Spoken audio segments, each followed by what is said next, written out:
ನಿಮ್ಮ ರಾಜ್ಯ ನಾಯಕರು ಬ್ರೇಕ್ ಹಾಕ್ತಾ ಇದ್ದಾರೆ ಅನ್ನೋದು ತಿಳಿದು ಬರ್ತಾ ಇದೆ. ಅದ್ರ ಬಗ್ಗೆ ನೋಡಿ, ಅದೇನು ವಿಷಯಗಳಲ್ಲ.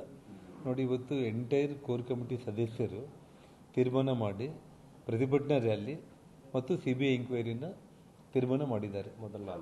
ಮೊದಲನೇ ಹಂತವಾಗಿ. ಎರಡನೇ ಹಂತವಾಗಿ ಪಾದಯಾತ್ರೆ ಮಾಡುವುದಕ್ಕೆ ರಾಜ್ಯಾಧ್ಯಕ್ಷರು ಎಲ್ಲ ನಾಯಕರುಗಳು ಕೂಡ ಚರ್ಚಿಸಿ ತೀರ್ಮಾನ ಮಾಡಿ ಕೇಂದ್ರಕ್ಕೆ ಕಳಿಸಿದ್ದಾರೆ. ಅಲ್ಲಿ ಯಾರು ಇದು 100ಕ್ಕೆ 100. ಇನ್ನೊಂದು ಜಿ ಬಗ್ಗೆ ಇವತ್ತು ವಿಶೇಷವಾದ ಅಧಿವೇಶನ ಕರೆಯುವಂಥದ್ದು ಬಂದಿದೆ ಅಂತಂದ್ರೆ, ನಾನೊಂದು ಮಾತನ್ನು ಹೇಳ್ತೀನಿ ಮಾಧ್ಯಮ ಸ್ನೇಹಿತರಿಗೆ.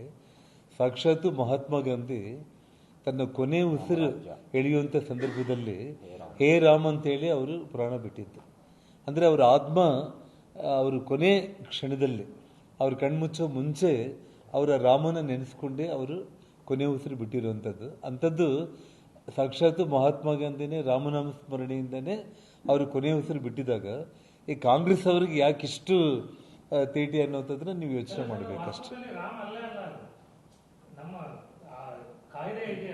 ಅಧಿವೇಶನ ಇರೋದ್ರಿಂದ ನಿಮ್ಮ ರಾಜ್ಯ ನಾಯಕರು ಬ್ರೇಕ್ ಹಾಕ್ತಾ ಇದ್ದಾರೆ ಅನ್ನೋದು ತಿಳಿದು ಬರ್ತಾ ಇದೆ.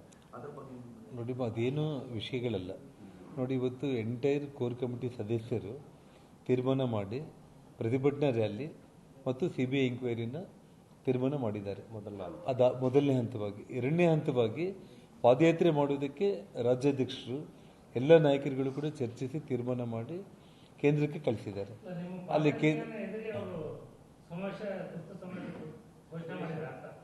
ಯಾರು ಇದು 100ಕ್ಕೆ 100. ಇನ್ನೊಂದು ಜಿ ಬಗ್ಗೆ ಇವತ್ತು ವಿಶೇಷವಾದ ಅಧಿವೇಶನ ಕರೆಯುವಂಥದ್ದು ಬಂದಿದೆ ಅಂತಂದ್ರೆ, ನಾನೊಂದು ಮಾತನ್ನು ಹೇಳ್ತೀನಿ ಮಾಧ್ಯಮ ಸ್ನೇಹಿತರಿಗೆ. ಸಾಕ್ಷಾತ್ ಮಹಾತ್ಮ ಗಾಂಧಿ ತನ್ನ ಕೊನೆ ಉಸಿರು ಎಳೆಯುವಂಥ ಸಂದರ್ಭದಲ್ಲಿ ಹೇ ರಾಮ್ ಅಂತೇಳಿ ಅವರು ಪ್ರಾಣ ಬಿಟ್ಟಿದ್ದು. ಅಂದರೆ ಅವರ ಆತ್ಮ ಅವರು ಕೊನೆ ಕ್ಷಣದಲ್ಲಿ ಅವ್ರ ಕಣ್ಮುಚ್ಚೋ ಮುಂಚೆ ಅವರ ರಾಮನ ನೆನೆಸ್ಕೊಂಡೇ ಅವರು ಕೊನೆ ಉಸಿರು ಬಿಟ್ಟಿರುವಂಥದ್ದು. ಅಂಥದ್ದು ಸಾಕ್ಷಾತ್ ಮಹಾತ್ಮ ಗಾಂಧಿನೇ ರಾಮನಾಮ ಸ್ಮರಣೆಯಿಂದನೇ ಅವರು ಕೊನೆ ಉಸಿರು ಬಿಟ್ಟಿದಾಗ ಈ ಕಾಂಗ್ರೆಸ್ ಅವ್ರಿಗೆ ಯಾಕಿಷ್ಟು ತೇಟಿ ಅನ್ನೋಂಥದ್ದನ್ನ ನೀವು ಯೋಚನೆ ಮಾಡಬೇಕಷ್ಟೆ.